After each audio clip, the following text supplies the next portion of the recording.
Guys welcome back to my new blog. और आज आपको बताने वाला हूँ एक ऐसी ट्रिक के बारे में जो आपको पता होनी चाहिए। स्पेशली देखो, मोस्टली लोग सेकंड हैंड कार खरीदना ज़्यादा पसंद करते हैं क्योंकि नई काफ़ी महंगी आ रही है। और दूसरी बात ये भी होती है मिडिल क्लास फैमिली के लिए, मिडिल क्लास लोगों के लिए, कि भाई नई कार अगर हम लेंगे, ठीक है, 2 साल बाद 3 साल बाद फिर से वही उसी रेट की मिल जानी हो जानी है। मान लो कोई 10 लाख की कार है, 3 साल बाद कितने की रह जाएगी? 7 लाख की, 8 लाख की, 9 लाख की। मतलब कि एक तो आप उसे यूज कर रहे हो, ऊपर से 3-4 साल आपके और नुकसान में जा रहे हैं। और तीसरी बात यही, मान लो आपने फाइनेंस करा ली तो फाइनेंस में और ज़्यादा आपको नुकसान होने वाला है। 10 लाख की कार आपको 13-14 लाख की पड़ेगी, ठीक है। 3 साल बाद 14 लाख तो आप दोगे उसमें, ठीक है, पूरे जो भी दोगे। 3 साल बाद उसकी और कीमत घटती जाएगी, तो इस तरह से आपका डबल नुकसान होगा।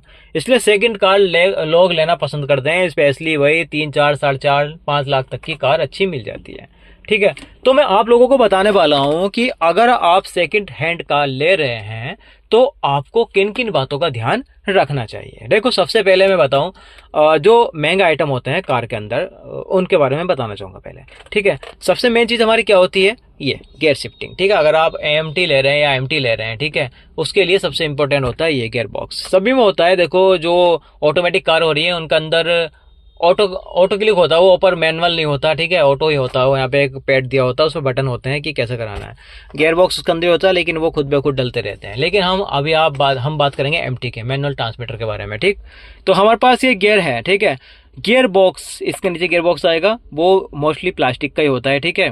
पहली बात तो आपको उस पे ज़्यादा ध्यान देना नहीं है, क्योंकि उस पर चलो बहुत अच्छे से प्यार से इस्तेमाल करना चाहिए।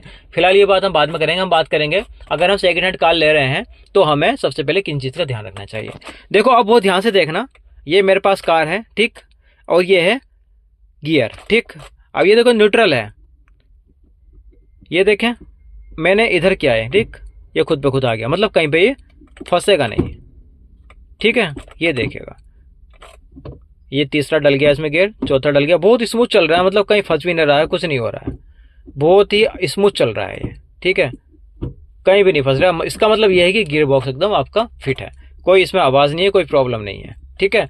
तो आपको स्पेशली इन चीज़ों को देखना है। आप देखो, कोई भी कार लेंगे, ट्राई लेने तो जाएंगे, जब ट्राई लें तो आपको गियर इसी तरह से देखना है। पाबंद नहीं लगानी, सिर्फ एक उंगली से ही आप इधर कर देंगे, ये देखिएगा कितना स्मूथ है, ठीक। एक उंगली से आप डाल दोगे, एक उंगली से निकाल देंगे, सिर्फ एक उंगली से काम कर रहा है पूरा, ठीक।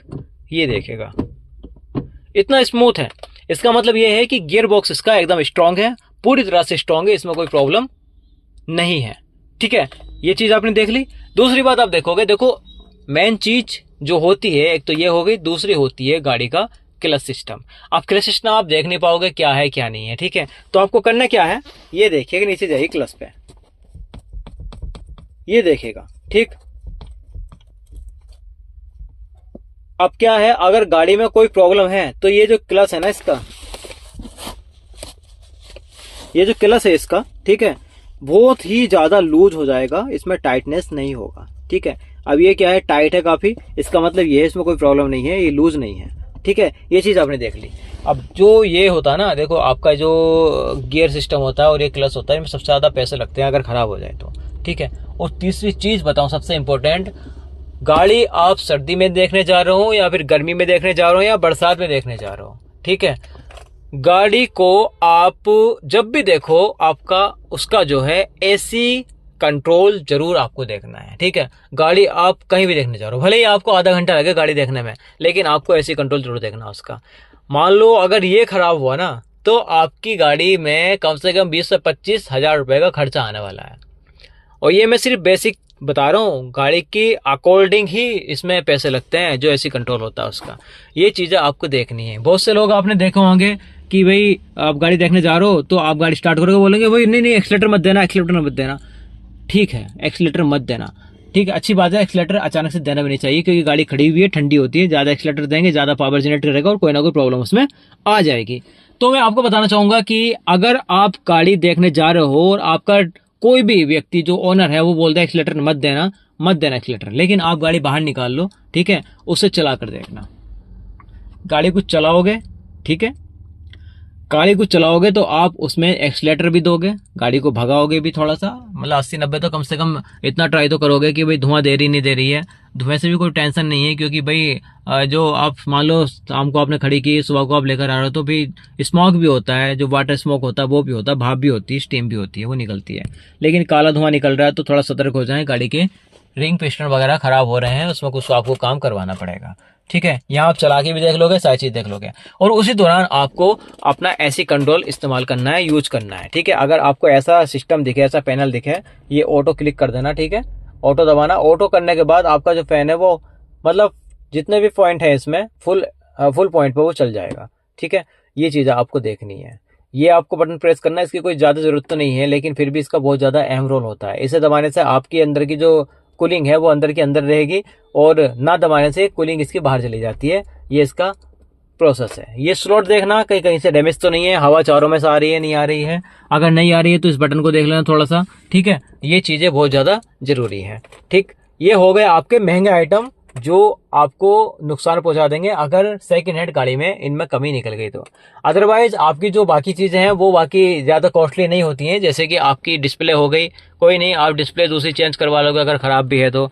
आपके ये चीज़ें हो गई, आर्टिकल्स वगैरह ये हो गए, आगे हटा हुआ कोई दिक्कत नहीं है, आप दूसरा लगा लोगे, मतलब ये पूरा पैनल दूसरा लग जाएगा, ज़्यादा महंगा नहीं होता। बम्पर टूटा हुआ है वो भी दूसरा लग जाता है, ज़्यादा महंगा नहीं, 3,500 5,000 का लग जाता है।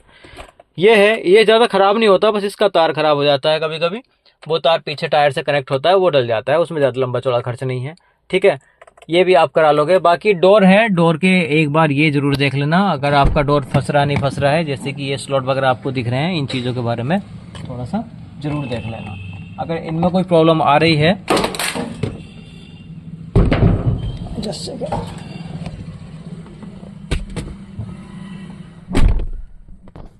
अगर इसमें चू चू की आवाज़ आ रही है या फिर कोई भी टीयू की आवाज़ आ रही है तो उस चीज़ में भी आपको बहुत ज़्यादा ध्यान रखना है, देख लेना। ठीक है, अगर बात करें हम पेंट की कि पेंट गाड़ी में हुआ है नहीं हुआ है, तो देखो बहुत से लोग बताते हैं कि यहाँ भी खिड़की के अंदर यहाँ पे देख लेना, लेकिन बहुत चालाक हो गए आज के टाइम में लोग, इन चीज़ों का भी ध्यान रखते हैं कि पेंट है रिपेंट है। इस चीज़ से कोई फर्क नहीं पड़ता, फर्क पड़ता है गाड़ी के, देखो कपड़े तो इंसान चेंज करता ही है। ठीक, सेम पेंट है, पेंट खराब हो ही जाता है, कितनी नई गाड़ी ले आओ कैसी भी ले आओ, 2-2.5 साल में पेंट उसका फेट हो ही जाता है अगर गाड़ी की चलाई जाता है। और गाड़ी खड़ी हुई है तो कोई प्रॉब्लम नहीं है, काफी लंबे टाइम तक चलती रहती है। इसलिए पेंट भी ज्यादा ध्यान ना दें, ध्यान दें तो उसके इंजन पे ध्यान दें, उसके जो मैंने आपको कुछ महंगी चीजें बताई हैं इसमें, गियर सिस्टम हो गया आपका, ठीक है, आपका क्लच हो गया, एसी कंट्रोल हो गया, इनमें ज्यादा ध्यान देना आपको, क्योंकि ये ज्यादा महंगे पड़ते हैं स्पेशली। ठीक, और पेंट का क्या है, पेंट तो आप खुद भी करा लोगे, ज्यादा लंबा चौड़ा पेंट का खर्च नहीं होता है, जब पेंट कराओगे तभी गाड़ी नहीं हो जाती है। ठीक है, तो पेंट पे ज्यादा ध्यान ना दें, पेंट तो होता रहता है। अब सबसे इंपॉर्टेंट चीज बताने वाला हूं मैं आपको कि गाड़ी आपकी एक्सीडेंटल है या नहीं है। देखो गाड़ी एक्सीडेंटल है या नहीं है इस चीज का पता लग जाता है, जो गाड़ी के फ्रेम होते हैं ना, ठीक है, वो मुड़े हुए होते हैं।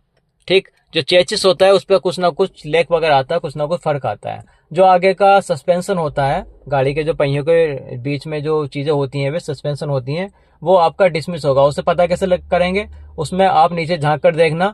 ठीक है, अप डाउन थोड़ा मिलेगा, या फिर वेल्डिंग टाइप का मिलेगा, या फिर थोड़ा मुड़ा हुआ मिलेगा। वो चीजें आपको इसमें देखनी है, उससे आपको पता लग जाएगा कि गाड़ी का एक्सीडेंट हुआ है या नहीं हुआ है। और सबसे इंपॉर्टेंट बात जो कि लीगल है, कानूनन बात में बताने वाला हूं आपको, गाड़ी के पेपर जरूर चेक करें आप। ठीक है, गाड़ी के पेपर्स चेक करना बहुत ज़्यादा जरूरी है। वो इसलिए कि आपकी गाड़ी कहाँ की है, गाड़ी पे कोई मुकदमा तो नहीं चल रहा, गाड़ी के कहीं आरसी तो नहीं रखी हुई है, गाड़ी कोई फाइनेंस तो नहीं है।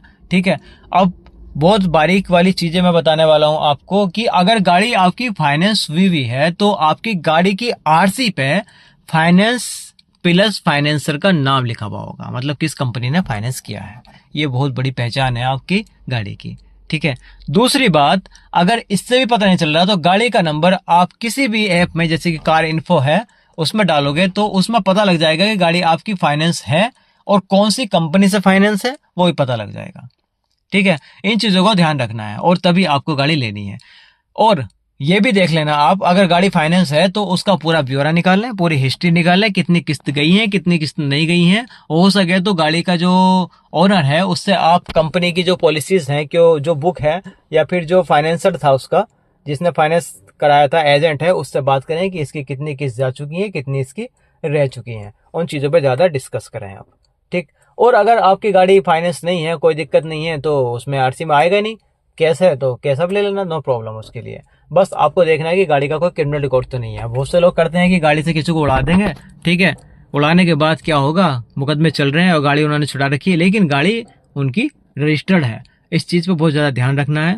एनओसी चेक कर लेना। आज के टाइम में आपको हर ऐप पर, जितनी भी ऐप मिलेंगी, पुलिस साइड की ऐप है, उस पर आपको एनओसी मिल जाएगी कि गाड़ी का कोई क्रिमिनल रिकॉर्ड तो नहीं है, ठीक है। उन चीज़ों का आपको मिल जाएगा। वैसे तो नहीं होता क्रिमिनल रिकॉर्ड, अगर गाड़ी से कोई किसी को उड़ा रहा है तो आदमी जिम्मेदार है, गाड़ी जिम्मेदार नहीं है, गाड़ी छूटी जाती है, ठीक। लेकिन फिर भी आपको देखना है कि कोई रिकॉर्ड तो नहीं है। अब बात आती है सीट कवर्स की, ठीक है, सीट कवर्स की, तो वो तो आपको बेसिकली देख लेना है, ठीक है। जैसे कि इस गाड़ी की जो सीट्स हैं, सीट कवर हैं, टोटल कवर हो रखी हैं, ठीक है, इसमें कोई प्रॉब्लम नहीं है। कवर करा लो। अगर थोड़ा बहुत डैमेज हो भी जाता है, 4-5 साल पुरानी गाड़ी ले रहे हो आप, अगर सीट पे डैमेज है तो भाई देखो, वो तो आपको थोड़ा बहुत खर्च कराना पड़ेगा। अब नहीं भी कम से कम 10-12 हजार लाख रुपए खर्च करोगे, 5 में आपको सेकंड मिल रही है, तो थोड़ा बहुत पैसे लगा लो, 10-25 हजार तो आपको लगाने पड़ते हैं, ठीक है। गाड़ी आपकी बढ़िया हो जाती है, मस्त हो जाती है। तो सीट के बारे में थोड़ा देख लेना, ठीक है, कैसी हो रही है, सही हो रही है। अगर है तो फिर देख लेना, कवर चढ़ा लेना, इसके पीछे की सीट देख लेना, सीट उठाकर देख लेना, डिग्गी खोल के देखना, चारों डोर ओपन करके देखना, ठीक है। यहाँ तक कि आपको पीछे डिग्गी भी, वो भी ओपन करके देखनी सीधी, ठीक है।